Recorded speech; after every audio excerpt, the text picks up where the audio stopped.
Thank you for being here. You're going to hear me briefly give the facts of the incident, provide you preliminary information, and then I'm going to pass it to Chief Bailey, and FOP President Rick Snyder will follow up afterwards. I want to start off by saying this is a difficult night for our agency, our officers and their families, but also our community as a whole. There are a lot of questions about this incident, a lot of questions that we have. It's still early in the investigation, and we're going to provide you as much information that we have right now, the confirmed information that we have right now. Just after 8:40 p.m., Indianapolis Metropolitan Police Department officers, East District officers, responded to report of shots fired at East 36th Street and North Whitfield Street. Once on scene, officers were canvassing the area looking for potential victims and further evidence, including shell casings. At some point, shots were fired at officers from an unknown individuals. An IMPD East District middle shift officer who was in his 8th year with the department was shot. One house was also struck, but no citizens were injured during this incident. Other officers already on scene immediately began to provide medical aid, loaded the injured officer into a police car, and transported him to Eskenazi Hospital in stable condition. The IMPD K-9 unit, IMPD SWAT team, drone officers, district officers, and others responded to the scene for to search the area. No IMPD officers fired their service weapons during this incident. The involved officers were equipped with body-worn cameras, which were activated during the totality of this incident. The Indianapolis Marion County Forensic Service Agency responded to identify and collect potential forensic evidence. The IMPD Critical Incident Response Team responded to the scene to conduct a criminal investigation. The Police Officer Support Team, our post team, responded for peer support, and the IMPD Chaplain's Office also responded to assist with those that were involved. The IMPD Victims Assistant Unit responded to assist officers, detectives, and family members. The FBI and ATF are on scene assisting with the investigation. There is no suspect in custody, and there is no suspect information to share at this point. Detectives are asking for anyone who lives in the area with doorbell or surveillance video, or anyone that saw anything, to call 327-3475 with additional information, or they can call 327-262-TIPS. Chief, could you spell Buenas your tardes. so this is his first and last name? Okay, sí. Chief. Well, just moments ago, myself and the family and the officers that are gathered up in the second floor of Eskenazi received an update from the doctors here. The officer is in stable condition. He had surgery this evening with one gunshot wound to his abdomen and one to his right arm, and is expected to make a full recovery, although he's going to be in the hospital for some days. The family is here. They're receiving the love and care that they deserve from our officers, our chaplain's office, and I'm asking for the community to do the same, to say a prayer for them and the officer for a speedy recovery, and for his peers as he goes about this journey of recovery. So what we saw tonight is just what our officers do every single day. They left their homes tonight, the women and men of this agency.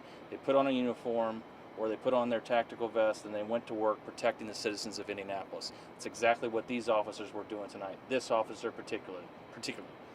And when the shots started ringing out, officers went to the aid of this officer, but other officers ran toward that gunfire. And anytime a law enforcement officer is attacked in our city or anywhere else, it's not just an attack on that individual or this police officer or the profession. It's an attack on our community. It's an attack on the rule of law, and cannot be accepted in our community. And we have to send that strong message. And right now, officers are all over the city looking for the individual or individuals responsible for what happened. I also want to point out that there was a neighborhood terrorized tonight. Not only during the incident that led to our officer being shot, but prior to our officer being shot. Those neighbors deserve better.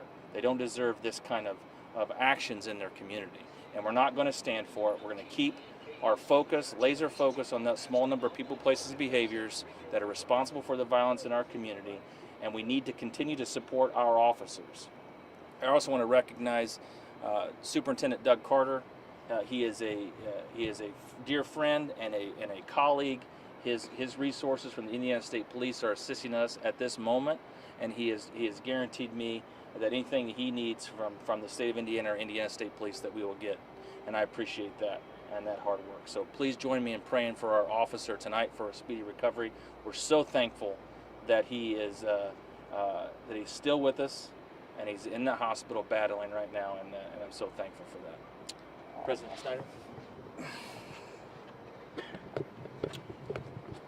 I just want to first and foremost thank the community for all their support. When an attack on our officers occur, one of the first things we always ask is for our community to pray for our officers and also pray for the community that we serve. And Hoosiers around the state do that time in and time out, every time that we're in need of that. These are stark reminders of the dangers that our officers face. We are still averaging in this nation an officer being shot in the line of duty once every 22 hours in our country. And that's just the officer shot, not the officer stabbed, ran over by cars, and everything else, any other kind of attacks. It's a stark reminder of what they do. The women and men in law enforcement, though, they're aware of those stats. They also know that officers are dying in the line of duty once every 52 hours in this country. And people say, well, what do? They suit up and they show up and they go back to work and do it again. It's important for our community to know that your officers love you. They demonstrate that by standing the line on your behalf, all our behalf, throughout the day and throughout the nights, even while we sleep. And so we just ask that you continue to pray for this officer, continue to pray for their family, and continue to pray for our officers who are still out there working this scene, securing this scene, but also restoring peace to this neighborhood. Finally, I would say this. We're reminded of this quote, and I would convey it to the folks who have conveyed this evil act upon our officers. Evil may have its hour, but God and His righteousness will have His day. Thank you. Questions? The individual that you're looking for, is there reason to believe that he could cause more harm? Is there a threat to the community?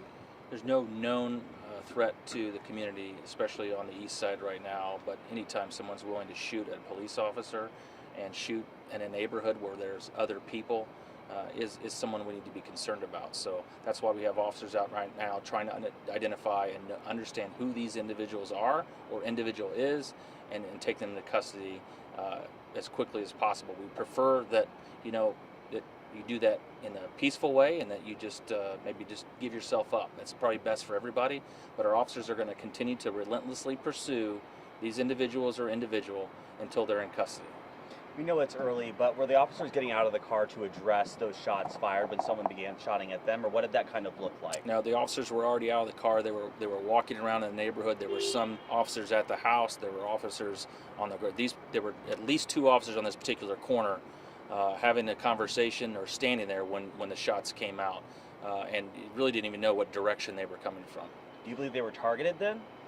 That's still what we're trying to figure out. I mean, we don't understand everything that happened yet, so we're hoping that there's community members that step forward, provide information, or that video evidence that we collect tell more of the story. Chief, there's a major response. Dozens of cars are over in that parking lot. Officers are coming in and out. Can you talk about how you're balancing getting resources out there, having other officers visit the injured officer, and what that is like? Yeah, I mean, when something like this happens, we use resources from all over the city. People come in off duty. The timing of this was probably a little beneficial to us because it was right before the next shift came on, and so officers could start their shift a little then the middle shift officers on East District stayed and stood their post and stood the line over on East District until they were relieved and that area was secured, and then they came to visit their brother here at the hospital, and that's what you're seeing. There was people that came from off duty, the officers' classmates, friends, family that maybe weren't working, and then some of the officers that were directly involved came after they were done standing their post on the east side. So even after being shot at, officers stood over there and looked for the individuals responsible, not only for shooting at our officer and shooting our officer, but the individuals that were responsible for shooting up the neighborhood prior to this even occurring. What can people in the area